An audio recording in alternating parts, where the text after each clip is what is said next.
Today I'm going to be showing you how to change the oil in your Jeep JK. Here's pretty much everything you're going to need.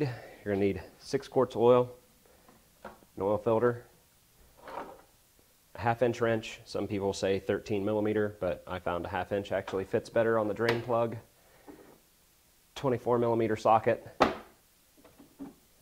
wrench, a drain pan, and a recycling can if you take your oil into like an auto parts store to recycle it, but if not, you don't need it. Okay, and of course, to get started, we're going to want to open the hood. And we're just going to go ahead and pull this engine cover off because we're going to need it off anyway. It just lifts up, and then it has a couple hinges back here that it just pulls off of. We're going to go ahead and take off your filler cap. And we're also going to pull the dipstick out and set it off to the side as well. Now we're going to take our 1/2 inch wrench and our drain pan and go underneath and drain the oil out of it. Okay, now that we're under here, we have our 1/2 inch wrench. We're going to break the drain plug loose.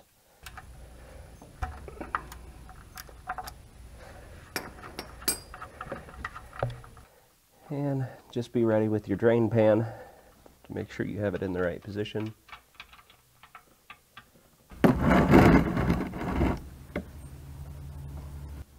We were pretty close.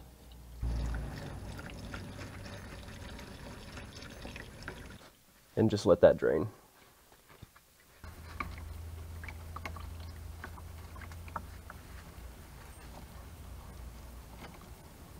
And while that drains, we're going to go up top and switch out the filter and just let this keep draining. Now for this part, you're going to need your 24 millimeter socket and some of your shop towels, rags, or paper towels, whatever you decide to use. And this here is the cap for your oil filter. You're going to take your 24 millimeter,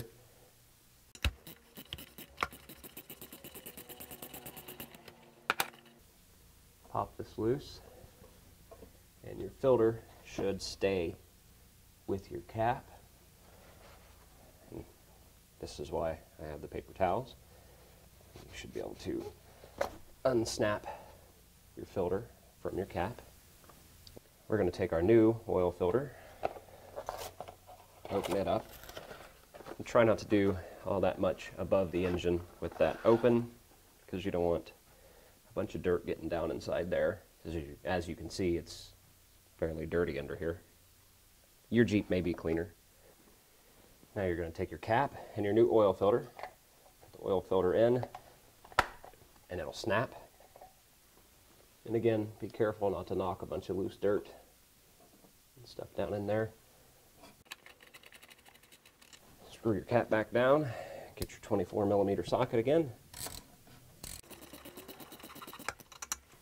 and just snug it down. It doesn't have to be super tight because it's plastic. Remember, if you keep cranking on that, you're going to break it. And then if you break it, then you're in for a whole bunch of new issues. By now, the oil should be done draining out of the bottom.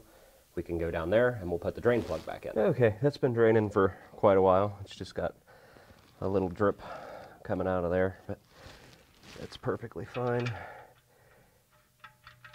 Put your drain plug back in.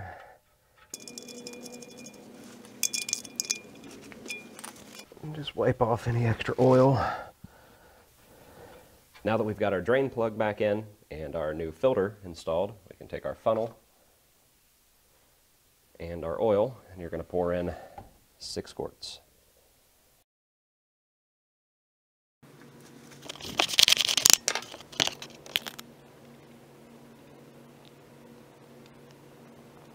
Here's a little tip. This might seem kind of common sense, but you'll see most people when they go to pour oil in, they'll have their quart of oil like this. It's actually supposed to be turned like this. That way you can actually get down closer before it starts pouring out, and then you're less likely to spill everywhere.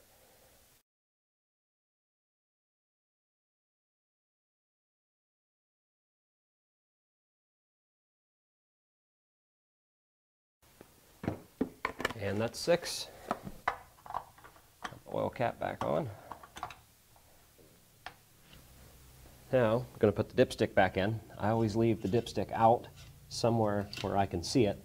That way, it's just a reminder that, you know, once you drain the oil, you want some form of reminder that says, hey, this thing doesn't have oil in it. Because, you know what, believe it or not, that happens. You know, you walk away, you get distracted and stuff, and then you come back and you're like, oh, yeah, I did everything. And then you don't have oil in your engine, which I have failed to do that yet. So that's a plus.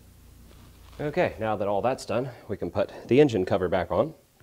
And again, if you can see these here, it's got a couple hooks in the back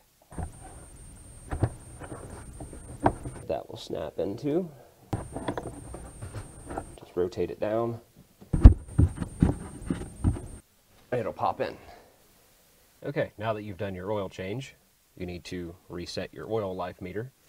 I'm going to show you how to do that. You just take your key, put it in the ignition, turn your key on. You're going to push the gas pedal 3 times, slowly, but within 10 seconds.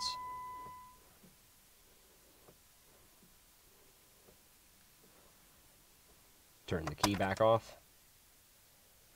Sometimes you'll get a ding, sometimes you won't. I don't think it dings with the newer models, it may with the older, but let's turn the key back on and see if it's actually reset. Vehicle info. Oil life, 100% remaining. I don't know if you can see that. I'm going to take the camera off the tripod here, so it's going to shake around for a second. Oil life, 100% remaining. And that is all you need to do a complete oil change on your Jeep JK.